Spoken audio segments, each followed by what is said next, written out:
Hello everyone, here is your next topic, the administration of the empires. Previous lecture में हमने study किया था चोलास के बारे में, उनके एग्रीकल्चर के बारे में, इरिगेशंस के बारे में, और इसके साथ साथ हम लोगों ने स्टडी किया था उरेयर टू तंजावर और टेम्पल्स और ब्रोंज स्कल्पचर के बारे में स्टडी किया था। तो इस लेक्चर वीडियो में हम स्टडी करेंगे चोलास के एडमिनिस्ट्रेशन के बारे में, उनके एम्पायर में किस तरह का एडमिनिस्ट्रेशन जो है वो किया जाता था। So how was the administration organized? Settlements of peasants known as Ur become prosperous with the spread of irrigation agriculture. Group of such villages formed larger units called Nadu. The village council and the Nadu performed several administrative functions including dispensing justice and collecting taxes. Here is a question is given. यहाँ पे question दिया गया है कि how was the administration organized? उनका administration जो है किस तरह ऑर्गेनाइज किया जाता था। तो सेटलमेंट्स ऑफ पीजेंट्स यानी पीजेंट्स के सेटलमेंट्स को क्या कहा जाता है? उर कहा जाता है, जो कि काफ़ी प्रॉस्पेरस हो रहा था, काफ़ी डेवलप्ड हो रहा था। किसके साथ साथ? इरिगेशन एग्रीकल्चर के स्प्रेड के साथ साथ, मतलब जितना डेवलपमेंट इरिगेशन एग्रीकल्चर में हो रहा था उसके साथ साथ ये जो पीजेंट्स थे उनके सेटलमेंट्स जो थे वो भी क्या हो रहे थे, काफ़ी ग्रो अप हो रहे थे, काफ़ी डेवलप्ड हो रहे थे। और इस तरह के जो विलेजेस के ग्रुप होते हैं जो कि एक लार्जर यूनिट्स में फॉर्म्ड होते हैं, उसे हम क्या कहते हैं? नाडू कहते हैं। विलेज काउंसिल और नाडू जो है ये काफ़ी एडमिनिस्ट्रेटिव फंक्शंस को क्या करते हैं? परफॉर्म करते हैं, जैसे कि जस्टिस करना, न्याय करना या फिर टैक्सेस को कलेक्ट करना। ये सभी वर्क कौन परफॉर्म करता था? चाहे वो जस्टिस से रिलेटेड हो या फिर टैक्सेस कलेक्ट करने का प्रोसेस हो, ये सभी वर्क जो है ये विलेज काउंसिल करते थे या फिर नाडू परफॉर्म करते थे। Rich peasants of the Velala caste exercised considerable control over the affairs of the Nadu under the supervision of the central Chola government. The Chola king gave some rich landowners titles like Movinda Villain, a villain or peasant serving 3 kings, Arayar chief, etc. as markers of respects and entrusted them with important offices of the state at the center.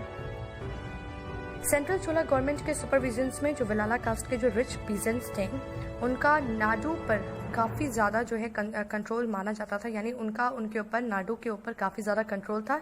यानी कई villages के groups जो कि larger units में formed होते हैं, जिसे हम नाडू कहते हैं, उनके ऊपर किसका कंट्रोल था? उनके ऊपर जो वेलाला कास्ट के जो रिच पीजेंट्स थे उनका कंट्रोल था। इसके साथ साथ जो चोला किंग्स थे वो रिच लैंड ऑनर्स को उन्होंने क्या किया था? एक टाइटल प्रोवाइड किया था जिसे मोविंदा विलन, जिसका मीन्स होता है कि 3 किंग्स यानी 3 राजाओं को सर्विस प्रोवाइड करने वाला पीजेंट्स, किसान, या फिर अरायर यानी चीफ यानी मुखिया।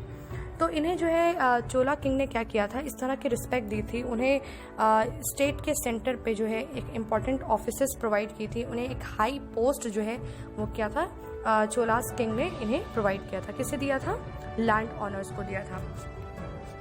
तो next is here types of land. Chola inscription mention several categories of land, यानी यहाँ पर कई ऐसे लैंड्स की कैटेगरीज जो है मेंशन की गई है, किसमें?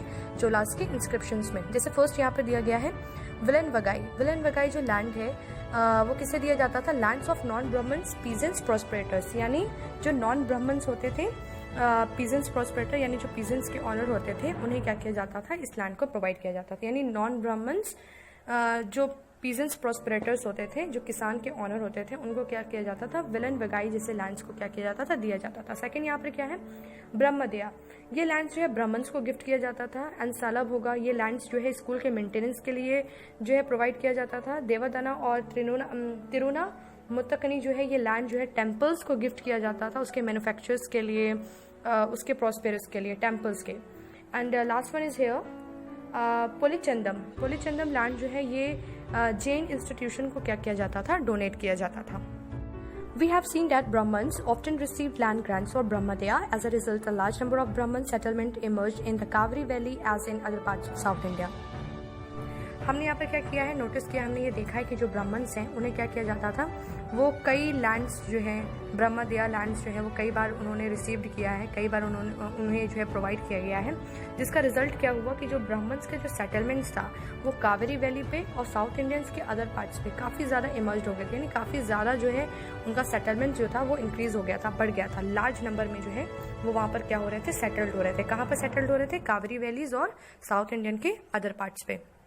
Each Brahmadaya was looked after by an assembly or sabha of prominent Brahmins landholders. These assemblies worked very efficiently. Their decisions were recorded in details in inscriptions, often on the stones wall of temples. Associations of traders known as Nagarams also occasionally performed administrative functions in towns. यहाँ पर क्या बता रहा है कि हर एक ब्रह्मदया यानी जो लैंड्स ब्राह्मण्स को प्रोवाइड किया जाता था, ये किसके थ्रू देखा जाता था, इसकी देखभाल कौन करता था? ये असेंबली करती थी या फिर जो ब्राह्मण्स लैंड होल्डर्स की जो सभा होती थी वो इसे क्या करती थी, हैंडल करती थी, इसकी केयरिंग करती थी। ये सभी असेंबलीज जो हैं काफ़ी हार्ड वर्क करती थी और इनके जो डिसीजंस थे ये इंस्क्रिप्शंस पे लिखे जाते थे या फिर टेम्पल्स की जो स्टोन वॉल होती थी यानी पत्थर की जो दीवार होती थी उस पर क्या किया जाता था, इनके रिकॉर्ड्स को, जो इनके डिसीजन को एज अ रिकॉर्ड के फॉर्म में क्या किया जाता था, उस पर लिखा जाता था। ट्रेडर्स के एसोसिएशन, जिसे हम क्या कहते हैं, नागाराम्स कहते हैं, जो कि एडमिनिस्ट्रेटिव फंक्शंस में यानी टाउन्स के जो एडमिनिस्ट्रेटिव फंक्शंस को ये काफ़ी इम्पॉर्टेंटली क्या करते थे, इसे परफॉर्म करते थे, किया करते थे। Inscriptions from Uttaramerur in Chingalput districts, Tamil Nadu provide details of the way in which the Sabha was organized. The Sabha had separate committee to look after irrigation works, gardens, temples, etc. Names of those eligible to members of these communities were written on small tickets of palm leaf. These tickets were put into an earthenware pots from which a young boy was asked to take out the tickets one by one for each committee.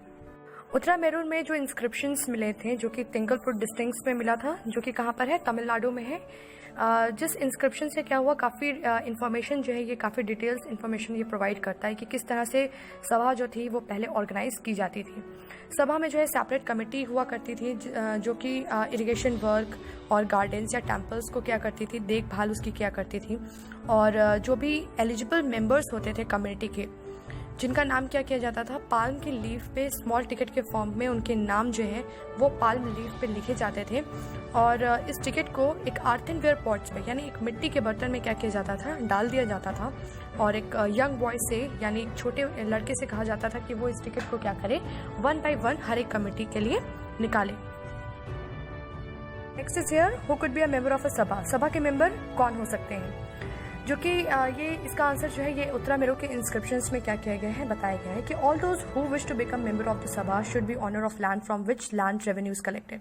यानी जो भी सभा का member बनना चाहता है उसे पहले किसी लैंड का ऑनर होना होगा और जिस लैंड का वो ऑनर हो उस लैंड से टैक्सेस वगैरह भी क्या किए जाते हो, कलेक्ट किए जाते हो। Next is here, they should have their own homes, उसके खुद के घर होने चाहिए। They should be between 35 and 70 years of age, उसकी जो एज हो वो 35 और 70 ईयर्स के बीच में हो। एंड इसके बाद ये भी दिया है कि दे should have knowledge of the Vedas, उसे वेदास की नॉलेज होनी चाहिए। They should be well versed in administrative matters and honest, उसे एडमिनिस्ट्रेटिव मैटर्स की सभी जानकारी होनी चाहिए, नॉलेज होनी चाहिए और ऑनेस्ट होना चाहिए, ईमानदार होना चाहिए। If anyone has been a member of any committee in the last 3 years, अगर वो किसी अदर कम्युनिटी का लास्ट के 3 years में वो मेंबर रह चुका है तो वो किसी अदर कम्युनिटी का मेंबर नहीं बन सकता। Anyone who has not submitted his account and those of his relative cannot contest the election. और जिसने अपना और अपने रिलेटिव्स के अकाउंट्स सबमिट ना किए हो वो भी इलेक्शन में पार्टिसिपेट नहीं कर सकता, यानी कि वो इलेक्शन नहीं लड़ सकता।